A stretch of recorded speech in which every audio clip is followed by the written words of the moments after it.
This chapter 30 of 10th canto, verse 5.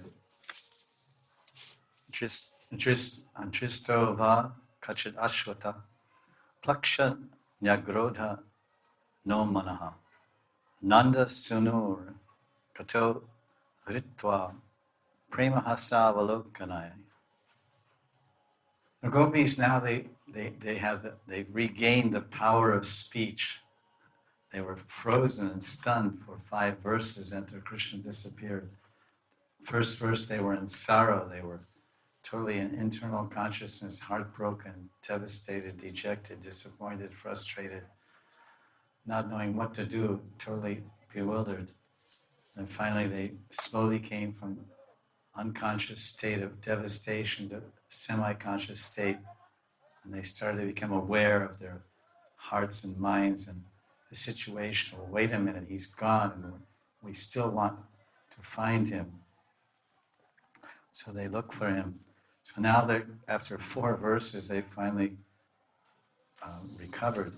So in this section here, from these verse 5, which we're beginning now, up until verse 13, which is 9 verses, this is again what we call narrative.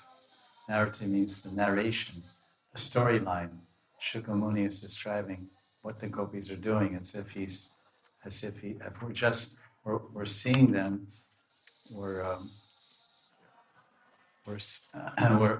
we are seeing the gopis in the movie, and we're hearing what they're saying, but we're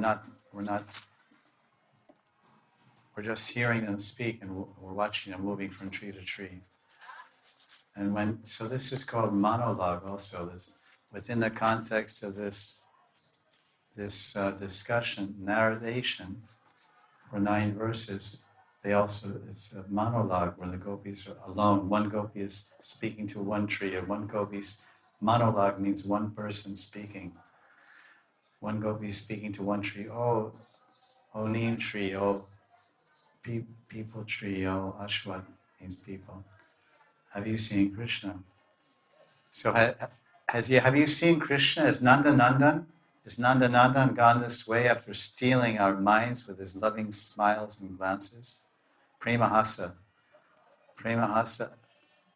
avalokane. His eyes are full of love, his glances are full of love, and his smile is laughing. He's smiling. That's our last image of Krishna. That's our last picture of Krishna. He had his arm around our waist. We had an arm on the wrist.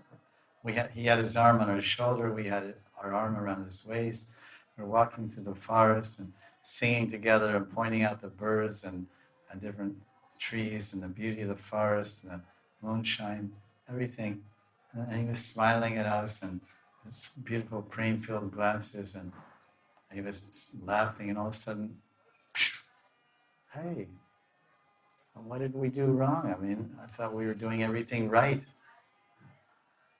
He was enjoying us, and we were enjoying being with him, and everything seemed to be perfect and correct. And finally, after so much duress and hardship and challenge and difficulties and obstacles to get here, it's going great. And then